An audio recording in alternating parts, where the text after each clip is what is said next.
Hello again, Skyforge enthusiast. This is Okki Island, and our challenges here are 5 area of effects. It's 5 area of effects, but it needs to be 1 area of effect per fight that hits at least 5 enemies, and collect 20 healing orbs. We'll be doing a lot of this fight, trust me, and I won't even have to try and farm them like I did in Port Nowari. Which I didn't need to farm anyways, I was just doing it.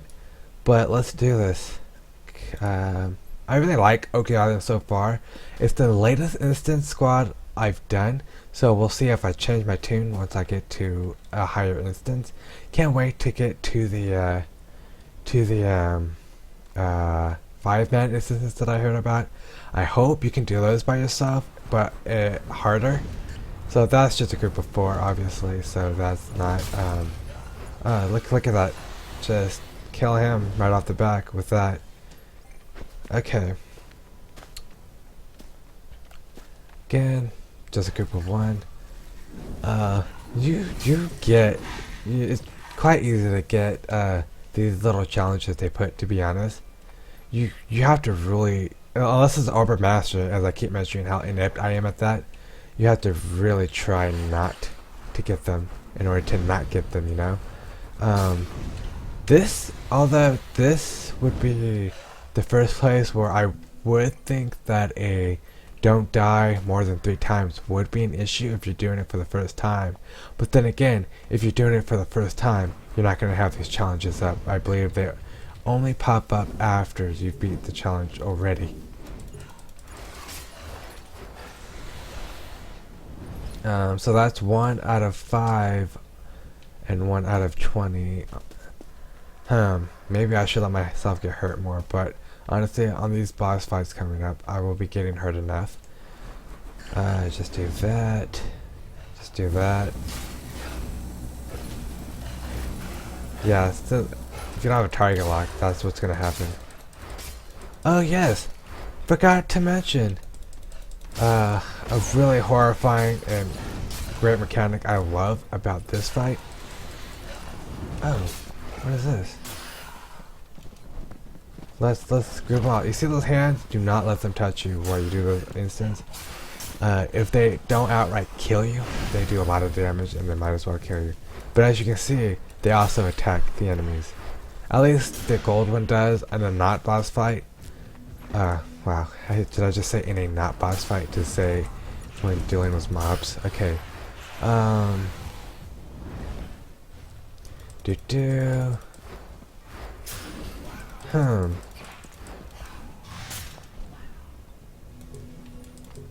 a lot of mobs that just came right there. Don't remember that many mobs being right here, but it is what it is. So purple hands go for you, the golden hands go for the enemies, is what I've seen. Actually, I'm gonna try on this fight. Many of our men.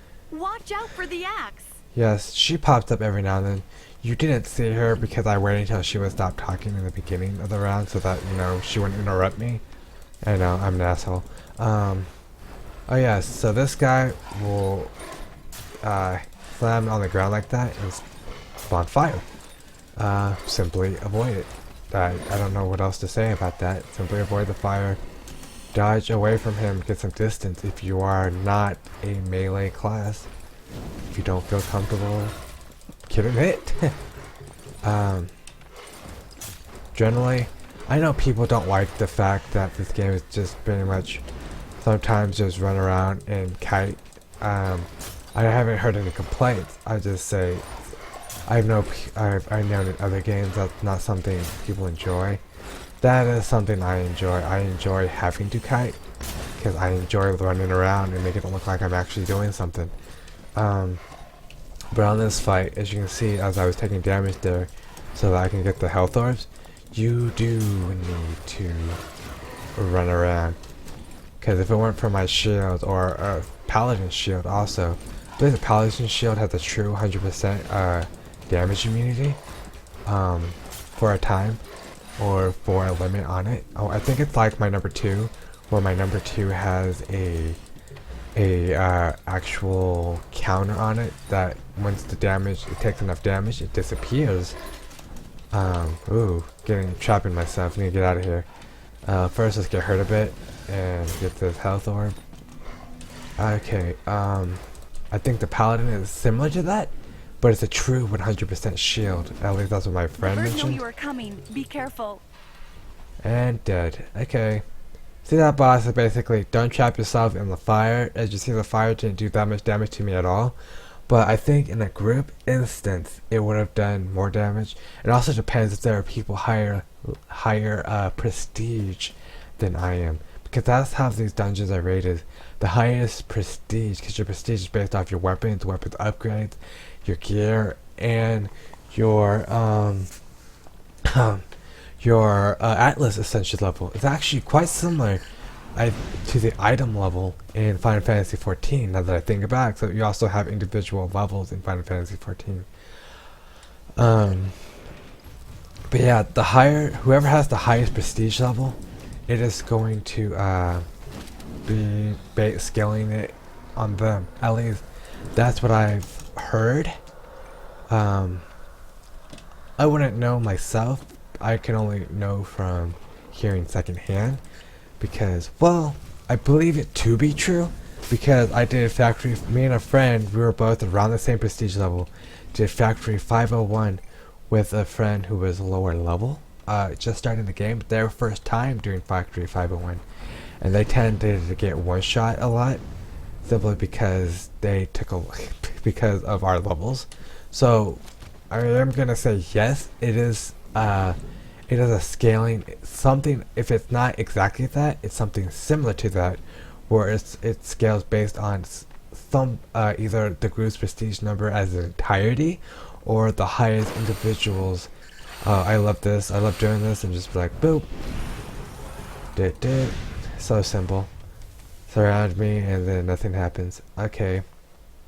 Normally, I throw out a knockback, back up a couple times with the dodge, and then do the quasar simply for the badass points.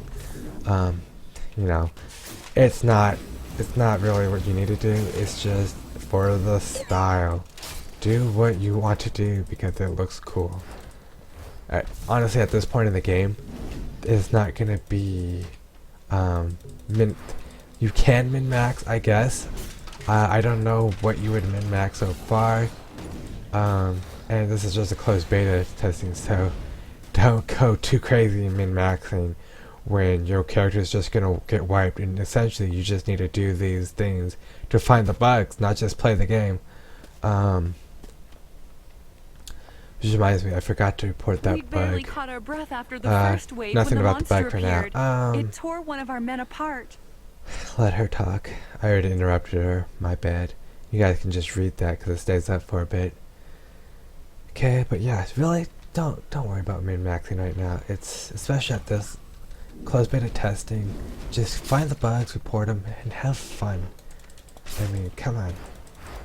Later on, if there are true endgame materials, go ahead, min-max to your heart's content. But just enjoy yourself while you can. I mean, I'm not saying once you get endgame, you won't be able to enjoy yourself. It's just my experience in MMO tends to be min-maxing once you get to endgame. Wow, I honestly forgot about the impulse. I did not think I would kill them because I forgot about the impulse. So let's get the finishing blow off you, and let's get the number 3 on you. Yep, that's about the same damage. Well, I haven't tried on this boss, but that damage was pretty much similar to when I do one of my Sparks of Anger. So maybe it's not better or stronger to Mercy Spark. This is just ramblings that connect us from my last video. There's no connection here once at all, because if you only watch this video, not my last video, it's just me musing to myself. I haven't tried out the wondrous training room yet and see just how in depth you can go into testing out your mechanics, but I'm gonna assume pretty in depth. So once it gets to that point, I will be trying to figure it out, and then I'll make a proper video on it. And then again, that I guess the whole finding out which Mercy Spark you should be doing it on, it does go hand in hand with min-maxing, like I just said not to do. But I can't help myself. It's fun to know. It's good to know. Okay, so now let's do this. Damn! See how much that did? The Star Storm, that was my number 3. That's this right here, right? Only did not even a full H bar. It took a bar to almost full. That did about a bar and a half. That is some crazy shit. Do we even need to test it at this point? Because I already know the pulsating flame does not do that much damage. So let's see that again. Oh, I don't have a Mercy Spark on that guy. Once again, wasting your time for my own deluded. There we go. Get a Mercy Spark and do this again. Damn, that's a lot of damage. Okay, ladies and gentlemen, I'll cover this in my when I cover my abilities. But needless to say, Mercy Spark, Sparks of Anger for the win. Spark of Anger for the win. Let's see if that is what it is. Sorry, I know I said I wouldn't do this. Yeah, Sparks of Anger, but I needed to get that name for you guys. It is Sparks of Anger, ladies and gentlemen. You finish off an ability and use your Sparks of Anger on a boss. You heard it here, and you're here in the next video. And look, see what I mean about the challenges. I actually forgot about the challenges, and I already have the health that I need, except for the part where I let myself get hurt a couple times. And the first boss that I did. Ooh, whoa. There is a penalty for your bag being full? No way! That is awesome. I know most people would say annoying, but I find that to be quite awesome. That you get penalized for having a full inventory. That is some straight up RPG fantasy right there. RPG game, period. Never seen that in an MMO, quite honestly. I will need to be getting rid of some stuff, so I apologize for this screen. I kind of like my 70% on the Halo. Oh, once it goes past the limit, I will be doing this so I can have 2 merciful blows. I like having 2 merciful blows. And why can't I switch? Okay, getting rid of this. Wow, my shit was really full. I do apologize, ladies and gentlemen. I'm not going to edit this out simply because it is too short to be worth editing that. But I will just be disassembling this real quick. All stuff I don't need that I thought I already disassembled. And maybe it's because I was going through these lower instances. I don't want any luck. Okay. Now, one last thing, I'll just sell this. And sell. I apologize. Just one last thing, go to equipment and go here and equip this. There we go. Apologize once again for wasting your time. It was quick enough though. At least I didn't just stand there and say nothing. It's like, oh, okay, I'm just gonna do this and not say anything about what I am doing. These purple hands are really terrifying in these tunnels. As you've seen, you haven't seen these hands so far in a boss fight yet. That's gonna change, and I really like that fact. It's a really cool mechanic that I will show you guys that I almost didn't notice at first.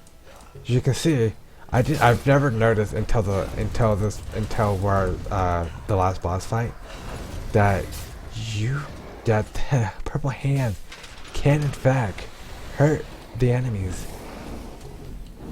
Oh, look, so now two merciful sparks.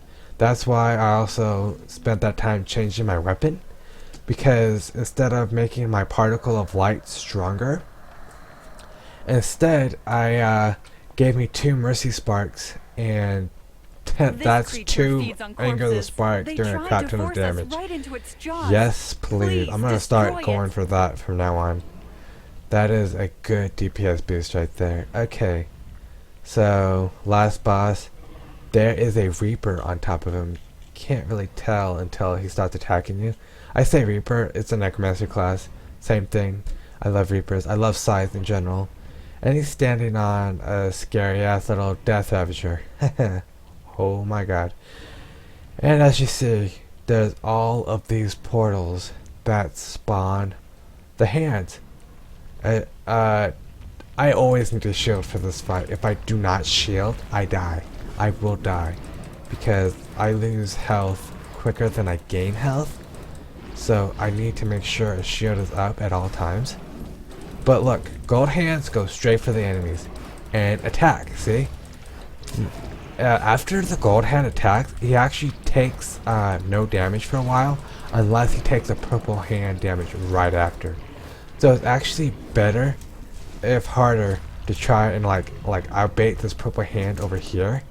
And then wait for the gold hand to attack him.